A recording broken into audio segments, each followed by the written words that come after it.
Yeah, I really am, which I think is quite unusual for a musician. Yeah, most I speak to tend to be, you don't get up until like midday or whatever.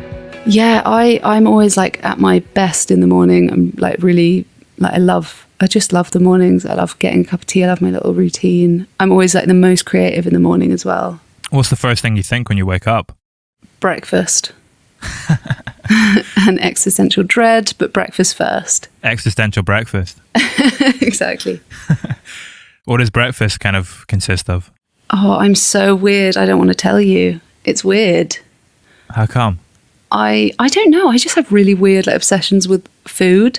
But my current like comfort breakfast thing is to just eat dry cereal in a mug. Why in a mug? I don't know. I think it's because it's more of cereal. like... It's the mug that tips me over the edge. Yeah, the mug's bothering you. Why the mug? I've never even asked myself that. I don't know. I think maybe it's like a portion control thing, because I feel like if I have a bowl full of dry cereal, that's too much. Yeah, because when you look at that thing, you know, when they have like the recommended servings or whatever, and you see a picture of it, what it's supposed to be in the bowl, and you always go like 3 times over it or whatever. It's ridiculous. Yeah, I once measured out, like, what is it, like 30 grams they recommend. It's like a little tiny handful. Yeah, it's something stupid. Yeah, it's depressing. Unless you're having that muesli stuff, if it's like quite dense. Yeah, that's very true. But then you get tricked out. Yeah. I'm still thinking about why I don't eat it in a bowl. That stumped me. I think maybe it's because it's like the absence of the milk is more obvious when it's in a bowl. That's probably what it is. There we go. We've sussed it. Do you eat it with a spoon or do you just neck it out the cup? Not with a spoon, no, that would be ridiculous. I think I sometimes like go for like a drinking motion, but mostly it's just you know, like crisps. Yeah. You're a fan of Peep Show, right? I feel like we're kind of skirting around the edges of a skit that could crop up in that. That's so true. I follow like a Peep Show meme thing. I don't know how you know that. And what was it? I saw it yesterday. It was like, I just want to eat my toast in peace. And that's how I feel most of the time. You more of a Mark or Jez then? Sounds like you're veering towards Mark. Oh, I'm way more of a Mark. Yeah. I'd like to think I was Jez-like, but no. Although I'm like Jez in the sense that like I'm quite bad at getting my shit together, but I'm like Mark in all the boring ways. You and Jez are both musicians. You've got that in common. Could we call him a musician though? I don't want to be snobby here. Is he a musician or is he a man with a keyboard? That's really the question. Yeah, I think we all know the answer to that one. Can songwriting teach you things about your own personality? We were kind of talking a little bit there about which one you tend to be a bit more like. Well, yeah, I suppose so. Yeah, I find that I'll discover things about myself through songwriting. But I'm very introspective anyway, so I think like I spend most of my day trying to like analyze my own brain and being quite egocentric. So yeah, I think only occasionally have I written a song and been like, oh, that's actually told me something I didn't know about myself. What do you mean when you say analyzing your own brain? Like, can I give me an example? What sort of thing? I think because like there are lots of things about like my mental health and like the way that I am that I would quite like to, for want of a better word, fix, which I know is not a particularly healthy kind of attitude. So I think I'm constantly like trying to like see why I do things and how I can be better. You kind of look at that a little bit on, is it Time Comes in Roses, when you're talking about being tired of looking like your mother or being like your mother? Yeah. Unfortunately, I don't look like her. Yeah, she wasn't like super pleased by that lyric, but I was going to ask, yeah. Yeah, but I mean, I think everybody feels like that in a certain way about their parents. When you recognise that you're behaving in a way that your parent does, and then you think, God, the inevitable is happening. Yeah, I think like Time Comes in Roses is one of those songs that is the most honest, and I keep calling it self-indulgent, which self-deprecating. Yeah, sort of. It was like really, I consciously wrote it for myself because it was lockdown, and I think was the first lockdown, and I was obviously seeing how awful, this whole time has been for so many people, but particularly for people who are so much less privileged than me. And then I started getting writer's block because I just thought, I am just some, I was thinking of myself as some privileged white girl, just like, what do I have to say kind of thing. And so I wouldn't let myself write about anything because I was like, I'm irrelevant, or no one needs to hear my voice kind of thing. And then I just sat down and thought, well, I need to get this out, so I'm just going to indulge myself, and probably no one will hear it. And then I actually thought it was all right, so people did hear it. You kind of wrote about your own experience through looking at a broader thing, though. Was that what helped to clear the writer's block, by trying to tackle time passing as opposed to something kind of more minute? Like, you're looking at a very broad issue. Yeah, I mean, I think what cleared the writer's block was more so because the writer's block was coming from me feeling like I didn't have a sort of right to, that no one needed to hear my perspective or my art or whatever. So I think the reason it cleared the writer's block was because I was like, right, well, no one has to hear this. This is just for me. So it was more of like a sort of, I mean, I don't know if I'd call it writer's block. It was more just me being down on myself and not really letting myself write. But I think, it was kind of helpful to contextualize my own experience of mental health through, like you say, a broader problem. And I think in that was some stuff that is quite universal and that we were all, well, most of us were feeling. The sense of that could be quite dangerous as well, though. Like thinking you don't have a right to a voice, because then could it almost invalidate what you're feeling? Totally, and I think like that's been a massive feature of my life and my struggles with anxiety and self-esteem, is that I think I've often felt like my feelings weren't valid or I couldn't trust them. What do you mean by couldn't trust them? I've always been quite scared of like feeling a lot, or for instance, like I avoid when I'm in a low place listening to like really sad music or kind of indulging in any kind of art that might make me feel something, because I'm quite frightened of those bigger emotions, which is funny because that's kind of, what my art is for.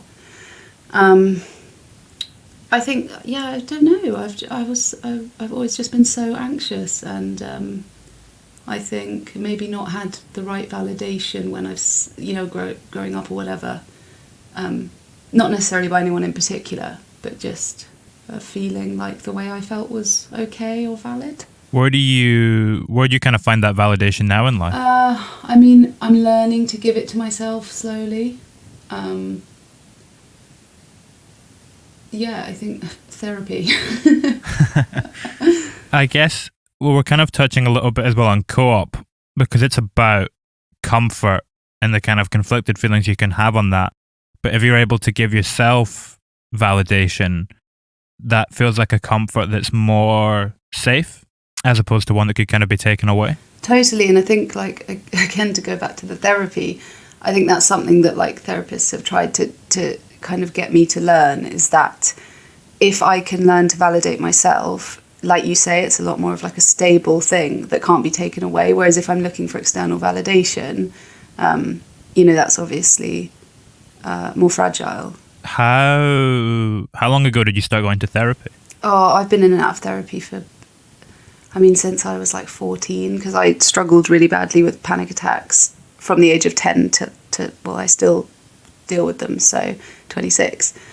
So a really long time. And so I was sort of trying to tackle that through loads of different therapy. I don't think there's much therapy I haven't done. Just classic millennial.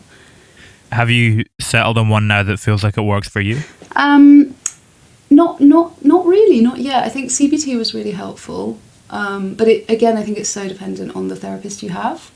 And the therapist I really clicked with doing that, I sort of graduated from therapy with her for a while, and didn't see her, and then and then she retired. So I'm sort of still trying to like find the right fit for me. That must be strange retiring as a therapist. Like when you forge these relationships with people for years and then you retire and it's all kind of gone. Yeah, it's just like, nope, don't care. I was just doing it for the money. Goodbye. No, it didn't feel like that at all. But yeah, it's quite strange. I always just find the relationship between you and a therapist really odd because my gut reaction is to be like, but anyway, how are you? How, let's stop talking about me. What have you been up to? And I find it really uncomfortable how like one way the relationship is. Like an interview. Yeah, exactly. I'm struggling not to be like, but anyway, like, what are you up to? I mean, this feels like therapy. I should be paying you. Is that because you learn different things from other people though? Like when you're just talking about yourself, is it harder to learn things and kind of understand it? Do you find that you learn through other people? I've never really thought about it like that, maybe. I think I'm very suggestible. So yeah, I think I really resonate with when I hear things from other people's point of view. Or similarly, I think I get myself in trouble because my way of relating to people, because it's how I like to be related to, is to say, oh, do you know what, a similar thing happened to me, and then proceed to talk about myself. And I think that can be really frustrating for the other person, but really it's me trying to say, I know how you feel, and I've been there, and I'm trying to be a comfort because that's how I like to be related to.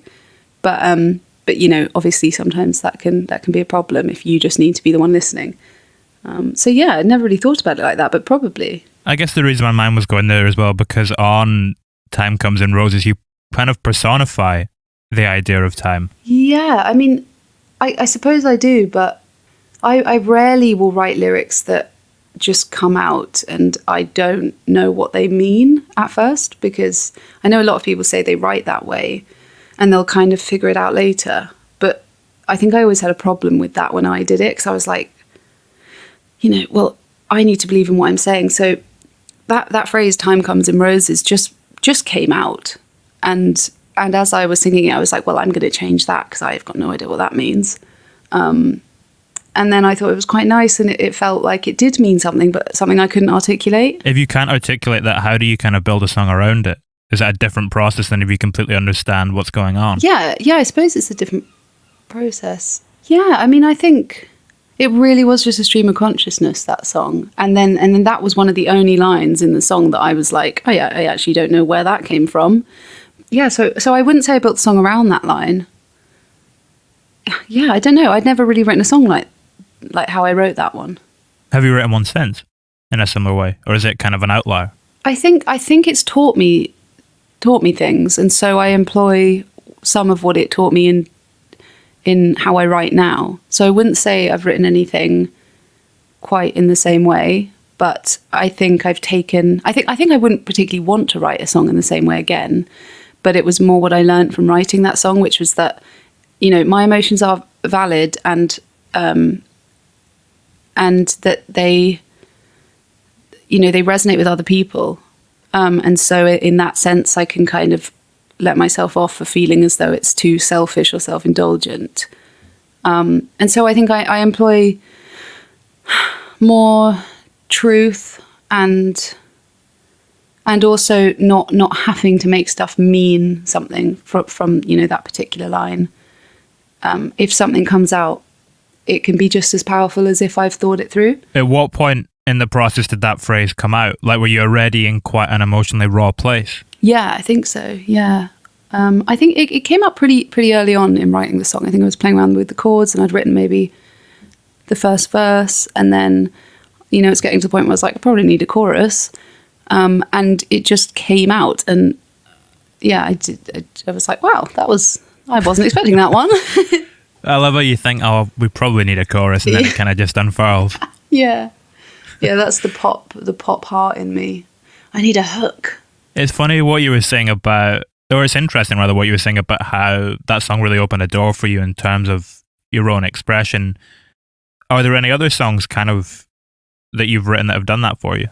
Yeah, I think there's a song on the record called Silver Fur, which was just, again, it felt like a bit of an anomaly. I don't play the piano, but I wrote it on Logic, on, you know, the fake piano, just this sort of repetitive line, and I just liked it so much as a sort of instrumental, and I kind of had it for a while and didn't really know what to do with it. And then one day I just, again, it was a sort of stream of consciousness, which just allowed me to be a bit more free. And with that song, it's just, I don't know, like 6 verses or something, and no chorus. And I still think it's a good song, and one of my favourite songs I've written. And so I think that taught me that, you know, you don't have to stick to that rigid, like, pop structure. So yeah, I mean, I think every song I write teaches me something, but it's quite hard to sort of articulate what. What did Co-op teach you, if you're able to articulate it? Not to kind of go against the inverse of what you've just said. But. Yeah. What did it teach me? Well, yeah, actually, that one's quite easy because... So it started off as a sort of joke, because I was like, you know, I'm going to write a song about the Co-op, because it was such a big part of my life at that time. I just lived like right opposite the Co-op, and it was this beacon of like comfort. And I just thought, like, I'll probably change that, because actually it's quite a nice melody, this song, and I think it could be good, but, you know, I probably won't leave it as the Co-op because it's a little bit silly. and even some friends said, you know, are you actually going to leave it as Co-op? And I just decided I liked it too much to change it, and it meant something to me, even though maybe it was a little bit, I would say it was a bit risky, because people could have interpreted it as just really silly. But I don't feel like that was the reaction. And so I guess that song taught me that I can change the meaning of something, or I don't know, that music is that powerful that it can take something so mundane and make it feel important. I think as well, I mean, it comes down to the context, because everything you surround that line about the Co-op with is very kind of intimate and true, and isn't, and couldn't be construed in the same way that it might be seen as silly, if that makes sense. Yeah, I think that was my hope. And so I just took a leap of faith, because I was like, I don't think this could be taken as silly, even though if you isolate the chorus, it could be. And yeah, so I guess that just taught me not to take myself too seriously, or not to think anything's outside the bounds of something you could write about.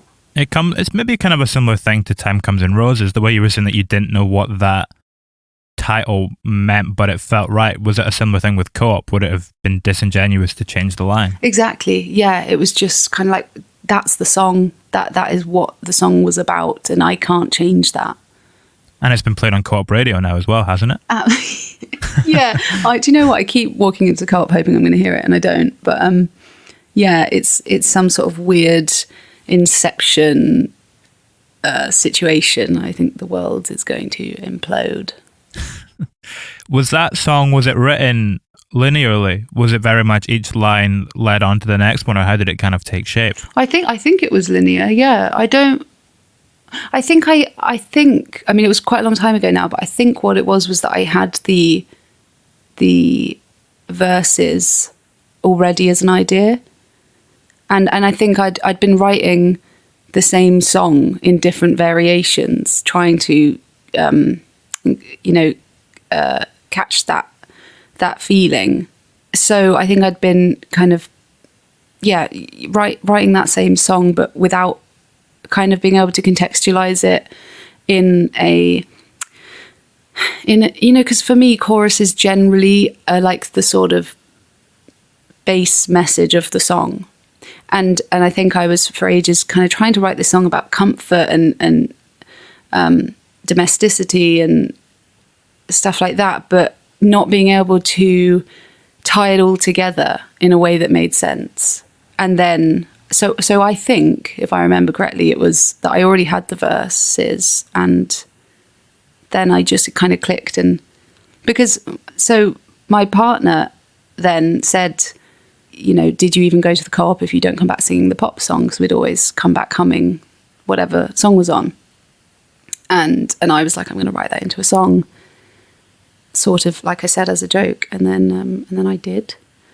And it just sort of contextualized that song that I've been trying to write for ages. It's interesting because the way it kind of unfurls as well, it switches tenses a few times. Like it's almost like you're flashing back, like it's very much written in the present, and then it'll kind of drop back to something in the past. How is that for you writing it in terms of where your headspace is at? I think that came completely like by accident, because that's how it felt. And then looking back, I realized it sort of reflected some of the books I'd read that had really left an impression on me, in terms of like that nostalgia and feeling like you're sort of almost living in the past, or you're trying to live in the present, but you know, I'm really bad at talking about my own songs, can you tell? This is why I sing the songs. But yeah, trying to kind of cling on to that mundane stability, because your emotional world is feeling fractured, and yeah, time is feeling like a strange, non-linear experience. Do you not find that mundane stability can be a little bit depressing though? Yeah. If you get stuck in it. Yeah, absolutely. And again, like that's what co-op's about. It's about that conflict between this is really safe and comforting, but also who am I, and do I really want that, and am I growing as a person? When did you write it? I wrote it, oh God. Honestly, time has just, again, I think my perception of time is so skewed, especially now with the pandemic. Must have been 2 or 3 years ago. How is that balance in your life now? How has it changed since then in terms of the mundane comfort, but also not feeling trapped by it? I think the pandemic just sort of made it worse, as you can probably imagine. Because I've always been like a homebody, and very anxious in general. So like I've clung to structures and home life. And so I guess being in lockdown sort of inflamed that. But then also sort of forced me to confront independence and being on my own for the first time in a long time. Because I spent the first lockdown living with my parents, because it just so happened that my lease had kind of ended on my flat, and then I was meant to be going on tour, but then I didn't. So instead of kind of staying at my parents' for a couple of weeks, I ended up staying there for the whole of the first lockdown. And for me, that was just like a very like lonely experience, which is nobody's fault. It's just I was used to not sort of having to deal with my anxiety on my own like that, because I didn't find it particularly comforting to kind of talk about it with them. So yeah, I think now I've got a better grasp on a better balance of that kind of comfort versus feeling as though you're growing as a person. And yeah, I've had quite like a sort of interesting year in terms of like realizing things about myself, and sort of feeling as though like that growth can commence. Yeah, do you feel more confident to push forward now? Yeah, I do. You've kind of had a year to work it out a little bit. Yeah, I mean, I'm still riddled with anxiety, which is something that I am still working on. But in terms of like feeling like I know myself a lot better, that's a lot better for me. And yeah, I feel more secure and more comfortable with who I am. Does that impact your songwriting? Can you see it manifest itself in that? Yeah, I think, like I said, I'm being more honest in my songs and validating myself more, and writing about more tricky topics. Then I think for me, it was, although like things to do with romantic relationships are really, really challenging and heartbreaking and difficult, that was almost like a more of a visceral, like easy to feel emotion to dip into for my songs.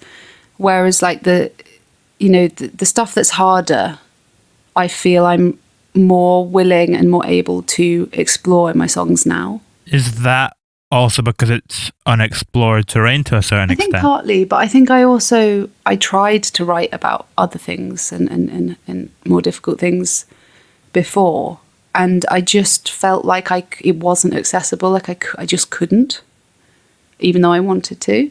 And now I'm feeling like that door is slowly being pushed open. It'll be interesting to look back on this period in a few years.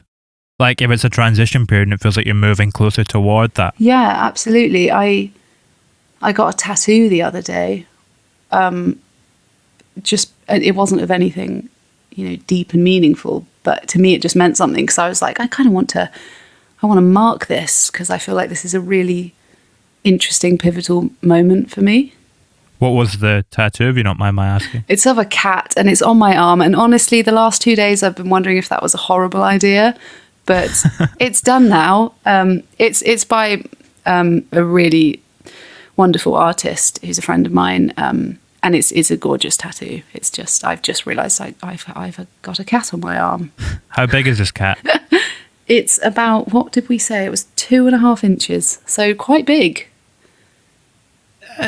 Well, It's not too. For something that's going to be on your body forever, it feels enormous to me. Just get it lasered off if you really regret it. Yeah, that's what I'm telling myself. I really like the tattoo. It's just, it's a weird thing to be like, oh, okay, this is going to be on me forever. Is that your first one? No, but I only have one other one. And I knew I wanted that for years and years. So I've always felt very, very comfortable with that, knowing that was going to happen and having it there. How many years did you want it for before you got it? 3, probably. It's a windmill on my arm. It's actually it's actually a gin logo, but that's not kind of what it's meant to mean for me. It's basically, the Spanish island Menorca. They have these windmills there all over the island, and there's just this really gorgeous illustration of the windmills on this bottle of gin that they sell there. It's like Mahon gin, I think, and I've just been going there ever since I was really, really tiny, and because my grandma has a house out there, and then my mum went when she was a kid, and it's this kind of like lovely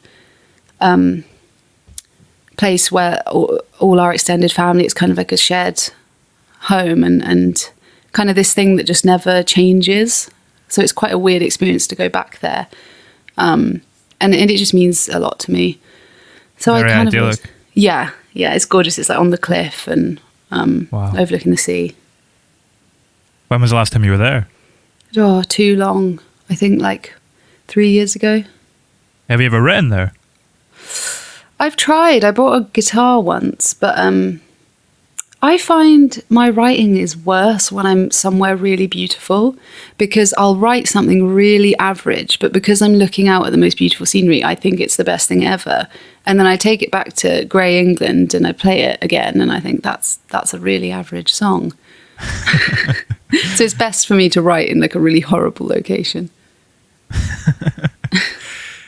How was that? Maybe a little bit why you struggled in lockdown as well? If you're back home and you've kind of got a beautiful garden and stuff, is it a little bit trickier? I think that's totally on the money. Yeah, I'm always jealous of people that say they like take their guitar out into the garden to write, because like that does not work for me. Yeah, the first lockdown was really nice, and I think I was like outside most of the time. When did you leave your parents? When did I leave them? So September last year. So I was there a really long time. And when you leave there, you go back to Brighton?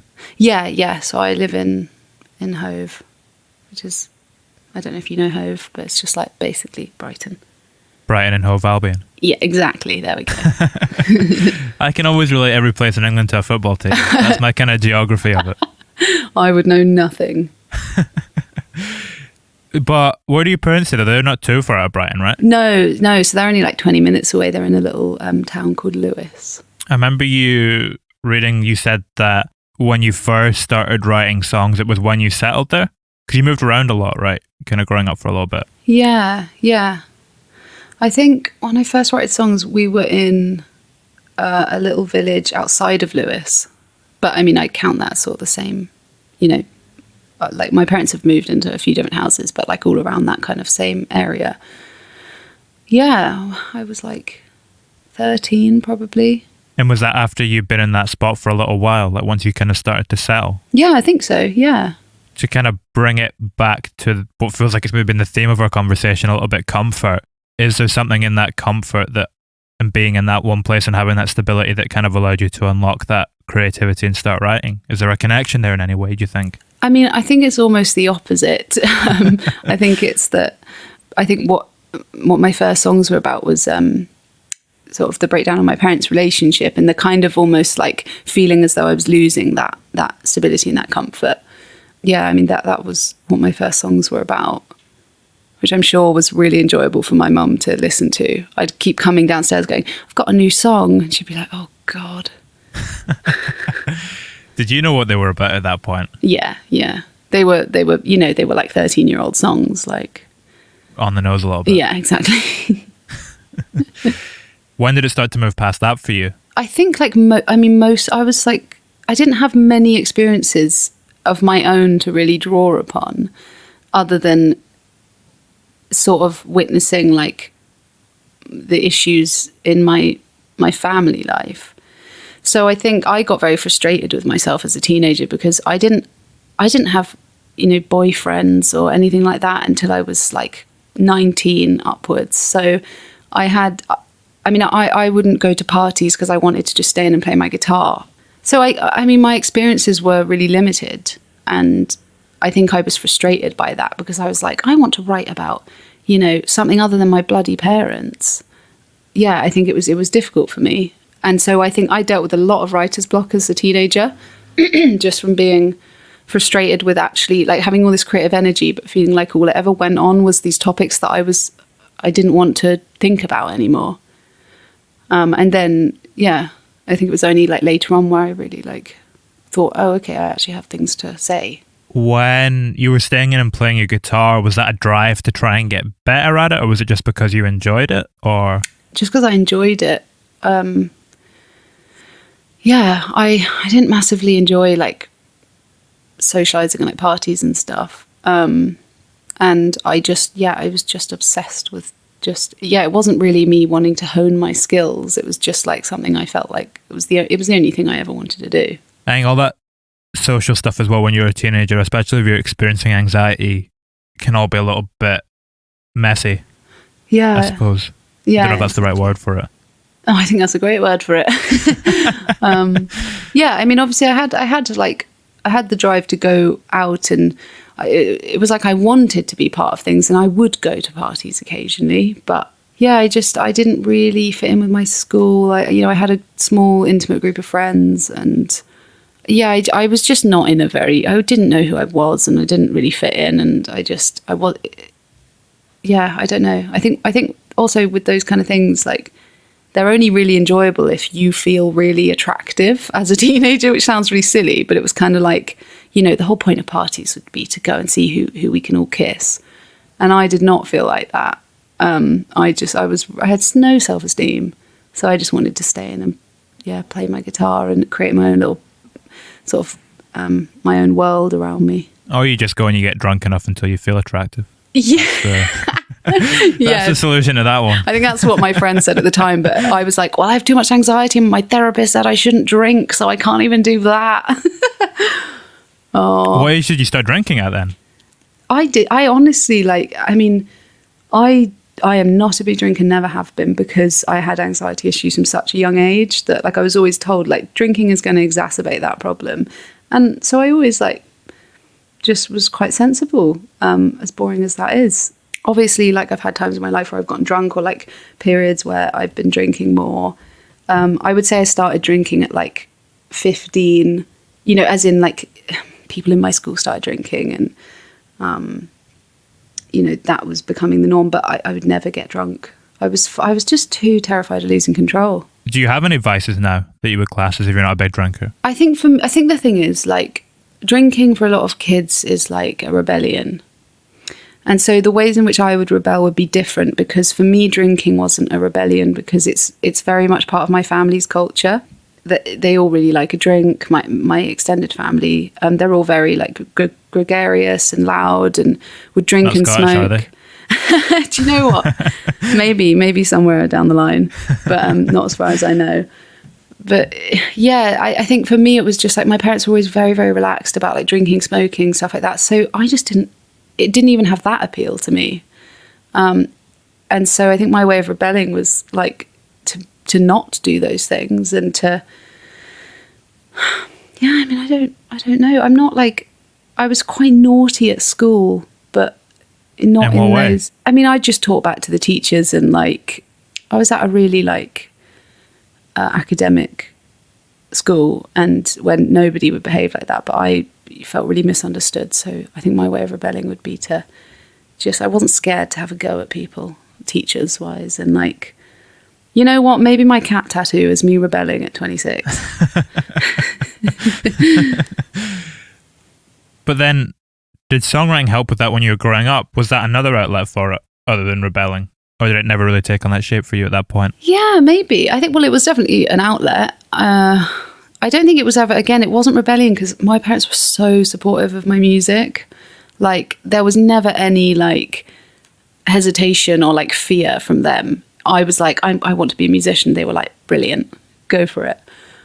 Which I'll always be so grateful to them for. But, yeah, I mean, it was a way of letting off steam. I think for me, I wasn't interested in rebelling. I was interested in having control because I think I was a really difficult child. I think I had, like, anger issues and felt really misunderstood and had, like, you know, me and my mum were always just having a really difficult time with each other because I wanted to communicate everything. And I think she found that quite overwhelming. So I think maybe that's why I started writing songs because I was just very different to my other siblings.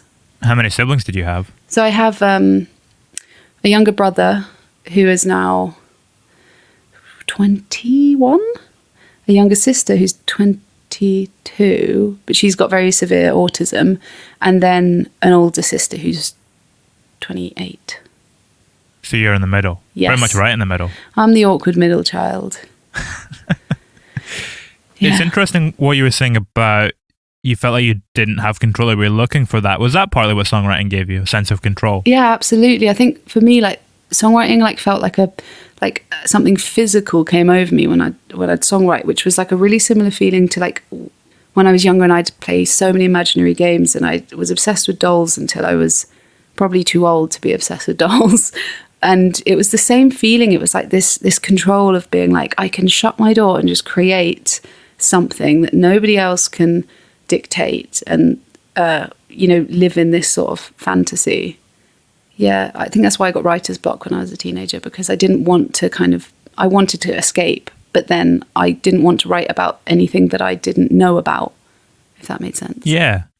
It's interesting what you were saying there, you used to play with dolls. That doesn't have any relation to the song Dolly on the album, does it? No, Dolly's the nickname of somebody who I was just about to name, and I probably shouldn't do that. There's a line I really love on All You Can Do as well, where you say, I treat it like a confessional, but I'm no good at fearing God at all. I mean, I love that juxtaposition. What is your relationship to God and that kind of idea that you're articulating in that sentence? I mean, I don't believe in God. I wish I did. And I think that's the kind of continual conflict that appears in a lot of my songs, is like that yearning for meaning and guidance, but that frustration at not believing that there is any. Yes, grappling with the idea that life is meaningless. This took a real dark turn. Yeah, sort of envy towards people that do have faith in anything. Well, not anything, but, in something outside of this life. Yeah, but if you think it's meaningless, you can give life your own meaning. Whereas those people have chosen to, I guess they give it their own meaning as well, but it's more like they've attached themselves to a preconceived meaning, rather than apply something to it that feels perfectly suited to them and is going to be the most fulfilling in their day-to-day. No, that's true. I think the thing is, it's not that I find life meaningless. I think I create meaning, like you said, in my life. I think it's just, it all comes from like a fear of death and feeling like, which I mean, I don't want to offend anyone by saying this, but I think a lot of religion is born out of a fear of death. Absolutely. Yeah. And so I'm sort of bitter that some people get to live in that sort of land where they can believe that something happens when you die, because I just could never believe that. They must have doubts, though, I think. I mean, it's hard because I'm so not religious. To me, I'm like, oh, they must know that on some level, or they must doubt it on some level, or be in denial. Which obviously I'm not. I know that that's a relatively offensive thing to say, but that's just, I can't help that that's just how my brain works. And it's also coming from a place of, like I said, wishing that I could be spiritual. Well, I suppose I'm spiritual in a way, but wishing I could believe in a God that would save me. Yeah, I've sort of gone off on a tangent and forgotten what you even asked me. It's interesting what you said there, that you feel like you're spiritual. In what way? I mean, in the sense that, like, for me, music is so amazing. Like, I just can't get over that. Like, there's this thing that is like a frequency that you can hear that evokes emotion in you that I think is probably exclusive to humans. I mean, I don't know. My dogs kind of like it when I play on the piano badly and they sit on my feet.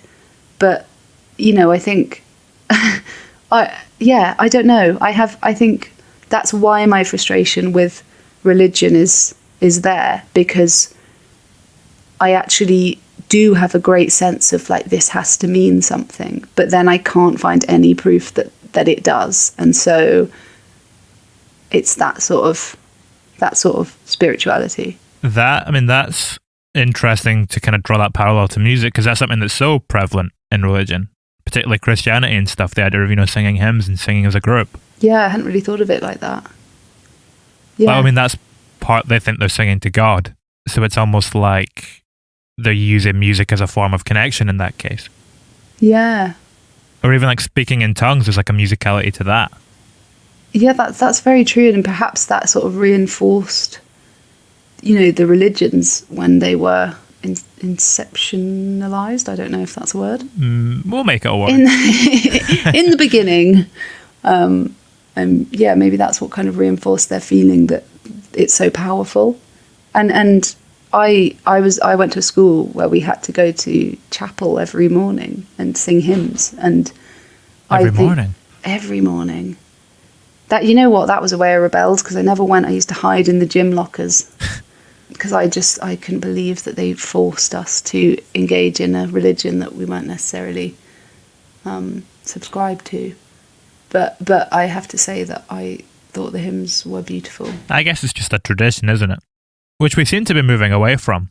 I was reading in the paper yesterday, they were talking about they're getting rid of head boy and head girl in Scotland. It's just school captains now. Oh, really? I wonder, is that just a title difference, or does that actually have any bearing on the role? Well, I don't think the roles are gender exclusive anymore either. I think it could be two girls, it could be two guys that end up taking on the roles, or it could be one of each. It's quite... I just think that society's in such a transformative phase where, like, it's difficult for everyone to keep up, isn't it? And I think that's why there's a lot of, like, polarising happening. But ultimately, I think it's a good thing. Yeah, it feels like a time of chaos, but what time of transition isn't, Yeah, that's true. I also think just, like, obviously social media is just, like, making it so much more rapid. Every day there's something new to consider and something new that has become outdated. And yeah, I think it's a very crazy time, but ultimately I think people are becoming more compassionate. Yeah, or I feel like maybe that compassion was always in them. It's just a case of applying it and utilising it. Yeah. Although cancel culture is not very compassionate, so I don't know. Has that peaked yet, do you think? I bloody hope so. I hate cancel culture. Obviously there are instances in which, okay, totally fair enough to hold someone accountable, or in all cases hold somebody accountable, but don't cancel them, depending on what they did. But I mean, I just think people are really fallible, and people learn and grow, and we have to make room for people to be able to grow.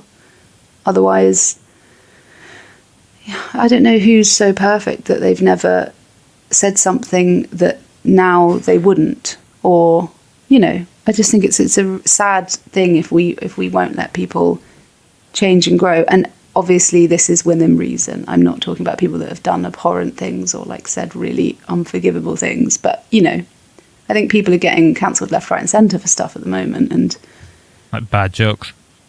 Yeah, and it's just like for stuff they did 10 years ago, and as long as they, you know, they say they acknowledge it and apologise or whatever, then leave them alone.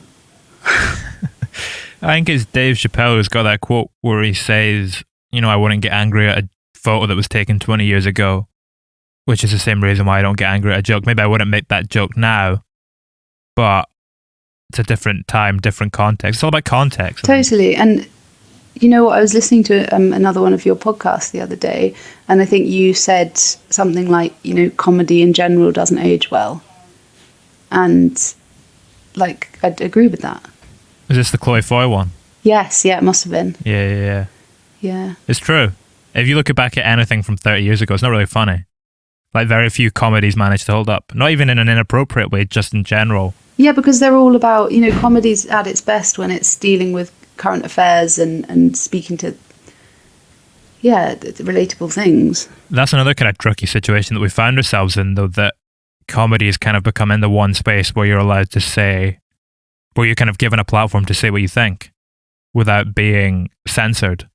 Whereas it feels like everywhere else, kind of touching upon what we're saying there with the cancel culture thing, it's becoming very kind of sanitized and boxed in, and everyone's terrified. Yeah, that's the thing. And even on this topic, I'm not sure what to say, because I am not an extremely, you know, I may be a woman, but I wouldn't consider myself a marginalized person at all.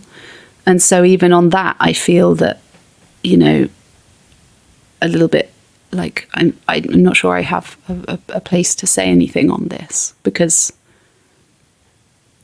you know, I don't personally find, I don't know, I'm worried I'm going to dig myself a hole. But yeah, I see what you're saying. Like, comedy, I think part of the part of what makes comedy, like you say, is that it's meant to be like a sort of a safe place. This isn't within reason. I don't think jokes about everything are funny. But then it's interesting because music is a similarly safe place, and yet it feels more timeless. You know, it doesn't have a problem with aging. You can listen to a Joni Mitchell album from 50 years ago, whatever, and it still holds up. Although maybe that's because it's tapping into a more universal issue than something that's very current. Yeah, I think that's exactly what it is. I think like music is timeless when it's tackling more universal themes, rather than like comedy, like we said, is more hinged on being relevant or whatever. You know, and I think there is plenty of music that doesn't age well too, and that's primarily in the pop sphere. That's just very, very trendy now. And that's the kind of thing I've always been quite careful to try not to do, because I want my music to hold up. Have you ever felt yourself kind of have an attraction to that in any way? Like trends? Or have you always managed to steer clear? I think I really do love, like, I mean, I think electronic instruments can be timeless, and that's fine. But I think there was a period where like there was quite a lot of people doing this sort of like electronic folk. It kind of came after like the new folk wave of, like, you know, Laura Marling and Mumford & Sons and all the, you know, when folk music kind of like exploded again. Like, what about like Bon Iver, like that kind of thing too? Or yeah, kind of like, and then I think, yeah, after it was slightly after Bon Iver, like I think there was like this kind of surge of like folky electronic music, and I thought it sounded great, but then I also was like, I wanted to be a bit careful about that, because I mean, I use electronic drums and electronic sounds in my music, but I think I was drawn to a sound that was becoming a bit fashionable, and I had to be conscious of that. I mean, you mentioned they're using electronic instruments, because is it Co-op that opens where you kind of have a lot of sounds that are reverse and stuff? Yeah. So particularly on Co-op, I suppose, but like a lot of the record has, you know, synths, bass, synth, electronic drums, that kind of thing. So it's definitely like an influence for me. Bands like Beach House. But for me, that's still timeless because they're yeah, I think I've probably made it sound like I think electronic instruments can't be timeless. But it was more so the kind of style that was happening in that moment that I thought could have its moment and then die. But I don't think that's been the case. I do feel though that electronic instruments don't age quite as well. It's almost like, in movies like CGI compared to practical effects. Yeah. Like I feel like electronic instruments are CGI and practical effects are acoustic recordings. Like it still ages, but in an easier way. No, that's so true. Because if you think about, bands from the 80s that used all those like classic, like really like sort of massive drums seeped in reverb and stuff, and that's a classically 80s noise now. Whereas like you say, Joni Mitchell from, I don't know, one of her records from the 70s, for instance, could be played now and sound current. Yeah, I was listening to, True Stories, the Talking Heads album. Yeah. And it kind of feels very of its time in parts. Yeah, yeah. Totally leaning into that 80s production that hasn't maybe aged as well as it would have liked to. Yeah, exactly. I mean, and there are cool things about that as well. Sort of capturing that moment in time that can't be reproduced. So I don't know. Yeah, maybe I'm talking myself in circles. We've spoken a lot about comfort throughout this chat. Where are you most comfortable in the creative process? Definitely writing. Do you know what? I don't really like being in the studio. How come? I just find it intensely boring, which is, I feel like, a really awful thing to say out loud. But it's for me, like, if I'm not very good at working in a group, honestly, if I don't have complete control over stuff, and if I feel that, in the studio, obviously I deeply care how the songs are produced and how they sound, but if I'm sort of not being needed for a few hours and then I'm being needed, I find it very hard to like reactivate my brain. Oh, is this a similar thing? Because I've heard you talk about before that you feel like your best songs come very quickly. Yeah, absolutely. I mean, one of the reasons I've been trying not to talk about it because I feel that I worry that it's all I'm going to be talking about. But one of the reasons I said this period of my life has been quite interesting and a sort of period of growth is because I got diagnosed with ADHD like 3 months ago. And it's made me realize like so many things about the creative process and why I am the way I am. So for me, like any kind of waiting around is so intensely boring that I just switch off. Or if I'm very impatient, so if like things aren't happening quickly. So with the songwriting, I get instant gratification for that. But with the being in the studio, it's a much longer process, and the gratification comes a lot later, like years later sometimes. And it's not like I need the gratification of people listening to it. It's more like I want to hear what it's going to sound like now. And it's hard for me to like stay enthusiastic for a sustained period of time. I wonder if there would be a way that you could try and utilize that, but there's so much waiting around the studio, there probably isn't. Like if you could almost try and keep that creative energy going and go and do something else when you're not needed for a few hours, but... Yeah, I've thought about, I often like draw when I'm in the studio. It's quite a nice way to keep my brain occupied. But yeah, I mean, I'm considering like, getting much more skilled at production so that I can write and produce my own stuff, because I think that would be a lot more fulfilling for me, because it would feel like it's completely in my control. So like if I write a song I love, I can record it right now and, just work on it, and I don't have to answer to anyone else and stuff like that. I'm just a bit of a control freak. I think that's the takeaway from this chat.